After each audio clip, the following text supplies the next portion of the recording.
কেউ কি আছেন আশেপাশে? আমাদের সাহায্য করুন, আমরা বিপদে পড়েছি। বাঁচাও, কেউ আমাদের বাঁচাও।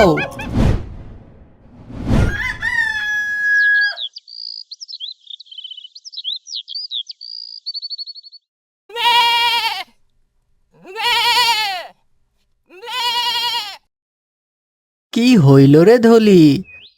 সকাল সকাল এত ডাক পাড়ছিস কেন? বুঝতে পেরেছি তোর তো অনেক খিদে পেয়েছে, তাই এমন হাঁক ছাড়ছিস না রে। চল, তোকে আজ প্রথমবারের মতো সুন্দরবনের কচি ঘাস খাওয়াতে নিয়ে যাব। শুনেছি সেখানে নাকি অনেক কচি কচি ঘাস আছে, সেগুলো তুই পেট ভরে খেতে পারবি।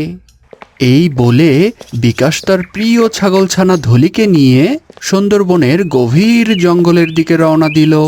সামনে তাদের জন্য কি অপেক্ষা করছিল তা তারা কেউই জানতো না। ধলি, তুই এখানেই আরাম করে ঘাস খা। দেখ, চারপাশে কত কচি কচি ঘাস। আজ তোর খাওয়ার কোনো চিন্তা নেই রে, তুই পেট ভরে খা। আর আমি ওই গাছটার নিচে বসে একটু জিরিয়ে নিই। এরপর ধলি মনের আনন্দে কচি কচি ঘাস খেতে শুরু করলো। আর এদিকে সুন্দরবনের শীতল বাতাসে গাছতলায় বসে থাকা বিকাশের চোখে ধীরে ধীরে ঘুম নেমে এলো। কখন যে সে ঘুমিয়ে পড়ল তা সে নিজেও বুঝতে পারল না। কিন্তু ঠিক তখনই ঘটল এক অদ্ভুত ঘটনা।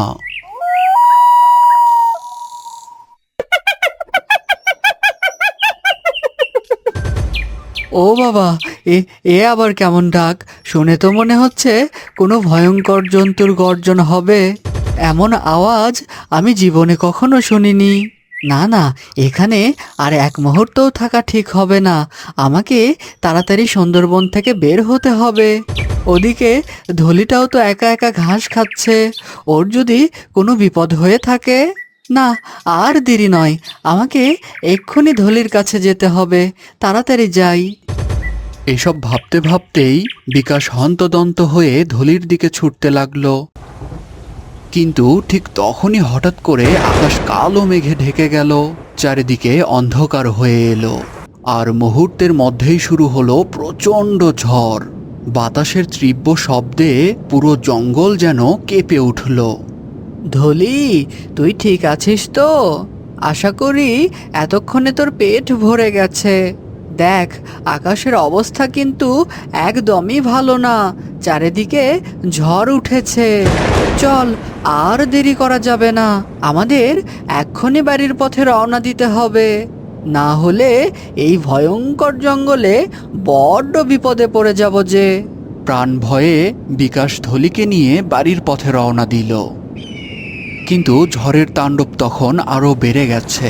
প্রচণ্ড বাতাসে গাছপালা দুলতে লাগলো, চারিদিকে উড়তে লাগলো শুকনো পাতা আর ডালপালা। এমন অবস্থায় সামনে এগোনো অসম্ভব হয়ে পড়ল। তাই বাধ্য হয়ে বিকাশ আর ধলি পথের মাঝেই একটি বড় গাছের নিচে আশ্রয় নিল। আহারে ধলি, কি যে মুশকিলে পড়লাম, কখন যে চোখটা লেগে এলো টেরই পেলুম না। দেখ, ঝড়টাও কি ভয়ঙ্কর হয়ে উঠেছে। আর সুন্দরবনের বাঘের কথা তো শুনেছিস, সবাই বলে এ এমন ঝড় বৃষ্টির সময় নাকি তারা খাবারের খোঁজে বের হয়। এসব ভাবতেই তো আমার বুকটা কেমন জানি কাঁপছে রে। যদি কোনো হিংস্র জন্তু এদিকে সত্যিই চলে আসে, তাহলে আমাদের অবস্থা খুব খারাপ হবে রে। এখন শুধু আশা করি ঝড়টা তাড়াতাড়ি থেমে যাক আর আমরা নিরাপদে বাড়ি ফিরতে পারি। বিকাশের কথা শেষ হতেই হঠাৎ এক প্রচণ্ড গর্জনের মতো শব্দ ভেসে এলো। মুহূর্তের মধ্যেই পুরো জঙ্গল কেঁপে উঠল। মনে হলো যেন কোনো বিশালকায় প্রাণী গভীর অন্ধকার থেকে জেগে উঠেছে। শব্দটা শুনে বিকাশ আর ধলির বুক ধড়ফড় করতে লাগলো। হায় হায়, এ আবার কেমন বিপদ? এ এ তো বাঘ না, ভাল্লুক না, এ এ যে আস্ত একটা পাথরের দানব।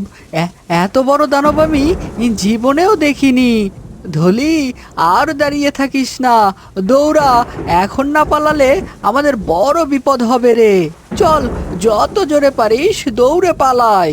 বিকাশ আর ধলি কোনোভাবে পাথরের দানবের হাত থেকে পালিয়ে বাঁচল, কিন্তু বিপদ তখনও শেষ হয়নি।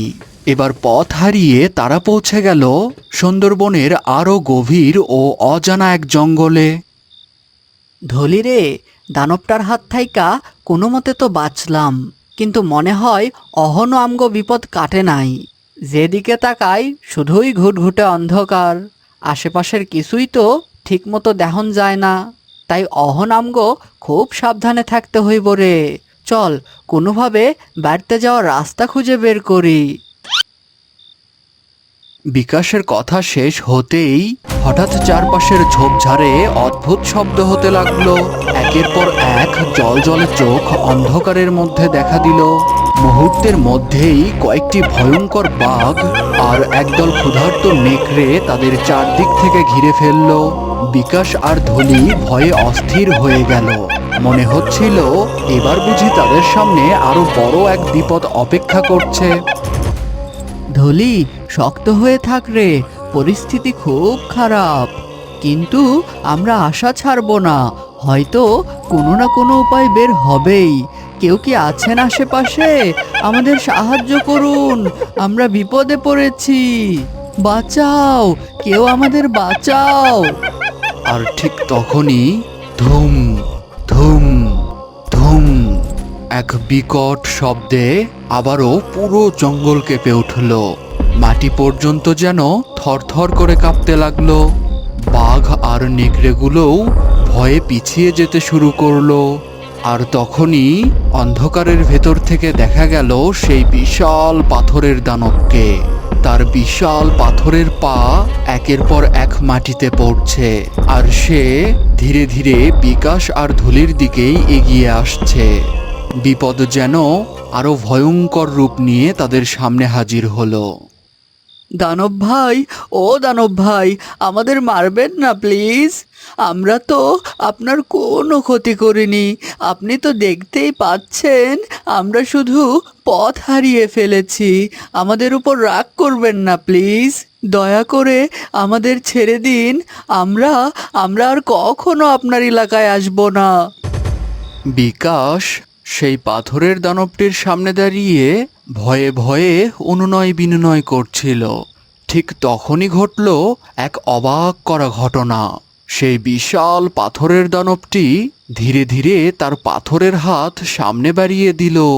আর যেই মুহূর্তে দানবটির হাতে পেঁচিয়ে থাকা সেই লতানো বিষাক্ত গাছের দিকে বিকাশের চোখ পড়ল, ঠিক তখনই তার মাথায় হঠাৎ করে এক পুরনো স্মৃতি ভেসে উঠল। 10 বছর আগে এমনই এক রৌদ্রোজ্জ্বল দিনে বিকাশ জঙ্গলের পথ ধরে বাড়ি ফিরছিল। তখন তার চোখ পড়েছিল এক বিশাল পাথরের ওপর, যার চারপাশে পেঁচিয়ে ছিল বিষাক্ত কাঁটালতা। পাথরটি যেন ধীরে ধীরে সেই লতার কারণে দুর্বল হয়ে পড়ছিল। আহারে, কি সুন্দর পাথরটা, অথচ কেমন করে এই বিষাক্ত কাঁটালতা এটারে জড়িয়ে ধরেছে। দাঁড়া, আমি আমার কাস্তে দিয়ে এই লতাগুলো কেটে পাথরটারে মুক্ত করি। বিকাশ অনেক কষ্ট করে ধীরে ধীরে পাথরটির গায়ে জড়িয়ে থাকা সমস্ত বিষাক্ত লতাগুলো কেটে ফেলল। কাটার কারণে তার হাত কেটে যাচ্ছিল, তবুও সে থামল না। শেষ পর্যন্ত প্রায় সব লতা পরিষ্কার হয়ে গেল। শুধু একটি শক্ত শিকড় পাথরের গভীর খাঁজে আটকে রইল। দেখো, এবার তোমাকে দেখতে কত সুন্দর লাগছে। ভালো থেকো পাথর ভাই। ও, আমি তো সাধারণ একটা পাথর ভেবে তোমাকে লতার হাত থেকে বাঁচিয়েছিলাম। আমি তো জানতামই না যে তুমি পাহাড়ের দেবতা, এক দয়ালু দানব। আজ তুমি সেই উপকারের কথা মনে রেখে এই ঝড়ের মধ্যেও আমাদের বাঁচালে। পাথর দানবটি মৃদু আওয়াজ করে মাথা নাড়ায়, যেন সে খুব খুশি হয়েছে। দেখ রে ধলি, ও আমাদের বন্ধু রে, ও আমাদের কোনো ক্ষতি করবে না। ধন্যবাদ বন্ধু, তোমার এই উপকারের কথা আমি কোনো দিন ভুলবো না।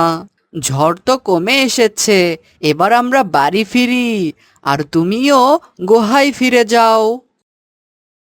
পাথর দানবটি বিকাশকে আলতো করে বিদায় জানিয়ে আবারও পাহাড়ের গুহার দিকে হেঁটে চলে যায়।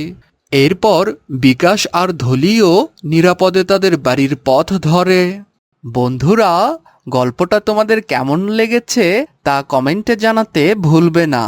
ভিডিওটি পছন্দ হয়ে থাকলে অবশ্যই একটা লাইক করে দাও, আর চ্যানেলটিও সাবস্ক্রাইব করে নাও, কারণ এমন মজার মজার গল্প আমরা প্রতিদিনই আপলোড করব। ঠিক আছে বন্ধুরা, দেখা হচ্ছে আরেকটা ভিডিওতে। ততক্ষণ সবাই অনেক অনেক ভালো থেকো।